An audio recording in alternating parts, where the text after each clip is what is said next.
Maka itulah yang disebut sebagai karir politik rezeki nomplok. Ya. Tapi kalau Anda tidak termasuk itu, maka Anda gunakan karir reguler. Jadi kalau artinya jalan hidup Anda normal saja, itu tidak punya portfolio seperti yang punya tadi, karir yang melompat tadi, maka perlu ada sebuah manajemen, yaitu apa yang disebut sebagai manajemen karier.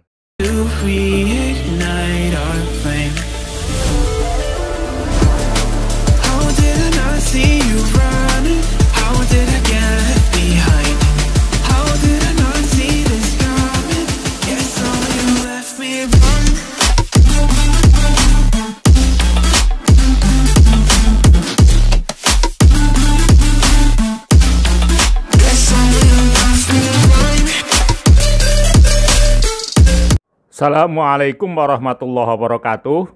Ketemu lagi dengan saya, trainer Amir Faisal. Jika Anda ingin tahu kurikulum VT saya atau ingin mendownload buku-buku bestseller saya di Gramedia, silahkan klik di sebelah kanan bawah yang ada tanda panah itu. Di sana sudah tersedia semua link-linknya.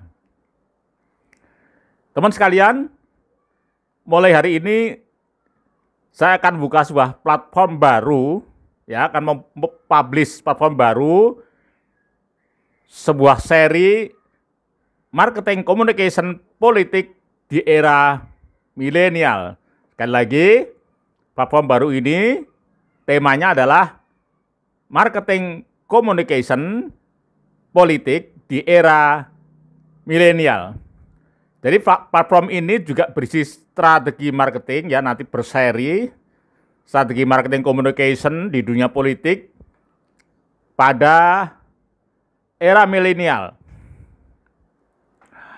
Sebagai diketahui bahwa nanti pada pemilu tahun 2024 nanti ini 60% konstituennya adalah kaum milenial. Nah, berarti nanti para juru kampanye, para caleg-caleg, ya, tokoh-tokoh partai politik itu harus mengempati mereka, ya, karena bagian terbesar adalah kaum milenial. Sedangkan garis besar materinya adalah membangun mindset politisi negarawan. Nah, jadi yang pertama, ya, sekali lagi, materinya yang pertama adalah membangun mindset politisi negarawan yang siap membangun bangsa dan NKRI. Jadi politik dalam artian high politik, ya, politik untuk peradaban bangsa. Bukan politik yang pat gulipat, kasak kusuk, koruptif, kolutif, manipulatif, dan tif-tif yang lain. Kemudian yang kedua adalah re-engineering organisasi parpol. Jadi di mana kita masuk ada era disruption ini juga organisasi politik juga harus menyesuaikan. Ya, menyesuaikan dengan strategi-strategi baru, maka organisasi parpol itu juga harus di re-engineering.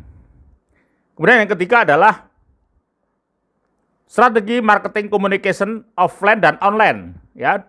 Mulai dari membangun brand parpol dan caleg, ya, jadi nanti ada personal branding, ya, juga brand parpol, kemudian marketing mix, kemudian juga nanti ada teknik advertising, copywriting, gimana membuat konten sebuah billboard, spanduk, kemudian yang lebih penting lagi adalah di dalam marketing politik era milenial adalah digital marketing.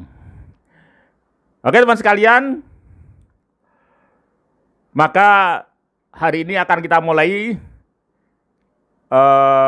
dengan judul yang pertama, yaitu karier luar biasa perlu cara-cara luar biasa. Tapi sebelumnya, bagi Anda yang belum subscribe, tolong like dan subscribe dulu, ya, supaya nanti untuk edisi-edisi berikutnya Anda mendapatkan pemberitahuan dari saya. Teman-teman sekalian, kenapa karir politik adalah karir luar biasa gitu. Sehingga nanti pencapaiannya harus dengan cara-cara yang luar biasa juga. Coba bayangkan misalnya ini, Pak Presiden Jokowi misalnya. Beliau ini dari karir sebagai wali kota hingga jadi presiden kurang dari 5 tahun. Kurang dari 5 tahun, mungkin baru rekor di Indonesia. Nah, ini betapa karirnya bisa melompat begitu luar biasa. Kemudian wakilnya, nih Pak Kiai Haji Ma'ruf Amin, beliau dari ketua MUI jadi wakil presiden. Ya, jadi ulama jadi wakil presiden. Dulu juga pernah terjadi pada era reformasi yaitu Presiden Gus Dur. Ya, beliau juga ulama jadi presiden. Ya, jadi itulah karirnya. Bahkan termasuk ini kemarin sempat ada kontroversi ya yang kita tonton lewat media televisi pada last minute, pada saat yang terakhir, ya ini di mana Prof. Mahfud MD ini sudah siap-siap, bahkan beliau sudah bergeser, posisinya sudah merapat dekat dengan istana gitu. Jasnya sudah disiapkan untuk pelantikan, tiba-tiba pada last minute diganti dengan Pak Ma'ruf Amin. Kemudian berikutnya lagi ada nih dosen, ya dosen di fakultas saya ya, bahkan adik kelas saya ini, dosen ini biasanya kan takutnya pada rektor. Tapi dosen ini karena mendapatkan kejutan ya karir politik, maka jadi tadinya dari dosen yang takut sama rektor, tiba-tiba menjadi menteri pendidikan, yang dimana para rektor takutnya setengah mati sama menteri pendidikan. Nah, ini juga salah satu contoh dari karir yang vertikal yang luar biasa. Kemudian ada lagi dokter, ini banyak ya, menteri kesehatan diangkat dari dokter. Yang terakhir adalah dokter Terawan ya, tapi sekarang malah diganti menteri kesehatannya diganti bankir ya. Tapi sudah satu bukti bahwa dokter juga bisa langsung jadi menteri ya, vertikal. Kemudian ada lagi ketua Ormas. Nah, ini ketua Ormas ini jadi menteri agama. Nah, teman sekalian, bahkan untuk di daerah ini, konon kemarin juga ada anggota DPRD itu tadinya tukang parkir. Tapi jangan remehkan tukang parkir justru malah begitu ada seorang tukang parkir nyalek gitu ya, maka justru malah pada tukang parkir lain pada solidar semuanya. Jadi kalau dilihat tadi, maka berarti karir politik itu ada dua macam. Ya, jadi yang pertama tadi, yang karir luar biasa dalam tempo singkat, ya, secara vertikal orang mendapatkan sebuah lompatan luar biasa, itu bisa disebut sebagai karir politik rezeki nomplok, ya, rezeki nomplok. Misalnya contoh tadi Menteri Pendidikan yang tadinya dosen itu, kebetulan beliau aktif di partai, dan di partai itu memang sudah paling senior, dan kebetulan hanya beliau saja yang jadi profesor pendidikan, profesor dosen itu. Jadi tidak mungkin lagi akan ditunjuk yang lain. Maka itulah yang disebut sebagai karir politik rezeki nomplok. Ya. Tapi kalau Anda tidak termasuk itu, maka sekali lagi Anda gunakan karir reguler. Jadi kalau artinya jalan hidup Anda normal saja, itu tidak punya portfolio seperti yang punya tadi karir yang melompat tadi, maka perlu ada sebuah manajemen, yaitu apa yang disebut sebagai manajemen karier. Ya. Nah, apakah manajemen karir politik itu?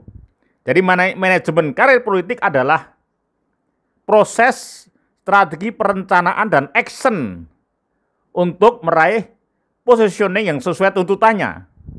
Nah, tadi jadi Anda perlu kelola gitu, buat sebuah perencanaan dan action yang bagus sesuai dengan posisinya apa. Jadi kalau posisi Anda sebagai caleg DPRD ya berarti perencanaan dan action Anda ya setara DPRD, tapi kalau DPR pusat ya DPR pusat. Nah, ini tadi ya. Jadi misalnya tadi Anda seorang pebisnis ya atau pedagang yang selama ini dikenal hanya terbatas di kalangan bisnis saja. Nah, berarti harus ada sebuah action ya, sebuah perencanaan dan action agar Anda dikenal luas ya di seluruh, minimal di seluruh dapil Anda. Tidak hanya di kalangan pebisnis, tapi juga di kalangan petani, di kalangan buruh, di kalangan pedagang sendiri ya, di kalangan birokrat, di kalangan masyarakat umum. Nah, seperti itu. Jadi harus ada sebuah action, perencanaan dan action. Kemudian yang tadi misalnya dari wali kota, yang tadi dia hanya dikenal di satu kota saja atau paling satu wilayah gitu, sekarang harus dikenal seluruh Indonesia. Maka ada sebuah manajemen tertentu. Nah, nanti ini berarti memerlukan banyak syarat ini yang nanti akan kita bahas selama Anda belajar di platform saya. Teman sekalian, juga nanti ada hal yang ini sangat perlu ya. Ini saya sendiri sudah beberapa kali sejak tahun 2009 sudah memberikan training pada caleg-caleg gitu ya.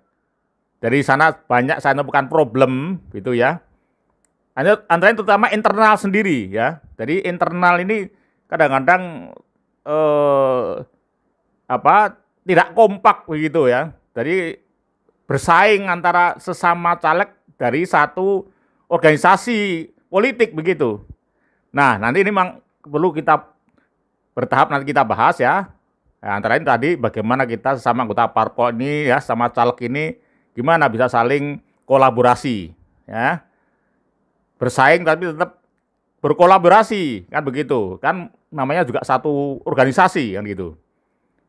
Kemudian bagi yang tidak jadi caleg ini ya, kadang-kadang memang sering juga masalah gitu ya. Nah, ini ada kesadaran diri untuk memberikan kesempatan caleg yang bersangkutan ya, untuk membantu karir mereka, membantu promosikan mereka ya, menjadi tim ya, membantu menjalin network dan seterusnya. Kemudian juga yang ketiga adalah dukungan biaya. Jadi tidak mungkin ini biaya itu hanya ditanggung oleh si caleg sendiri ya. Nah, ini timnya ini juga perlu bergerak ini. Nah, nanti akan kita bahas secara khusus bagaimana membangun tim ya, secara khusus nanti. Tapi yang penting adalah itu. Jadi ada sebuah gentleman agreement, ada sebuah corporate culture gitu ya dalam partai itu untuk saling mendukung. Ya, ini ada partai yang sudah komitmennya cukup bagus. Jadi terutama yang menyangkut pendanaan ini ya. Nah, ini sebaiknya nanti biasanya dalam training itu saya ajak itu semua caleg itu. Jadi berapa sharing nanti kalau akan diberikan kalau sudah jadi yang anggota DPR misalnya, itu ada sebuah komitmen ya berapa persen itu ya sharingnya. Nah, ini akan kita bahas juga nanti pada masa-masa ke depan ketika kita bicara masalah re-engineering. Teman sekalian, sebelum kita memulai, saya akan berikan sebuah disclaimer ya, menyangkut tentang marketing politik ini. Yang pertama adalah bahwa marketing politik hanya bisa diterapkan di negara yang demokratis ya. Jadi seperti negara di Korea Utara, di Cina ini tidak bisa marketing politik ya, karena di sana hanya ada satu partai. Jadi yang market ya cuma satu partai itu ya. Kemudian yang kedua adalah jika ada money politik bisa mengurangi keefektivitasan marketing politik. Namun, nah ini adalah catatannya namun demikian jika strategi marketing dan branding Anda bagus ya, Anda tidak mudah dikalahkan. Ya, jadi kalau Anda memang sudah nanti saya beri strategi, taktik, langkah-langkah ya, trik-trik kiat-kiat seperti apa sehingga Anda betul-betul dalam kondisi yang sangat disukai oleh konstituen Anda, maka itu biasanya tidak goyah ya. Bahkan mungkin andaikan Anda akan berikan sesuatu pun pada mereka dan itu nilainya lebih kecil dibandingkan yang berikan pesaing, mereka tidak akan berpindah ke lain hati. Nah, justru inilah kita perlu belajar marketing communication politik. Baik, teman sekalian, sampai ketemu pada marketing communication politik yang kedua. Selamat berjuang, berikan yang terbaik pada bangsa dan negara. Sampai ketemu lagi. Sekian, Assalamualaikum warahmatullahi wabarakatuh.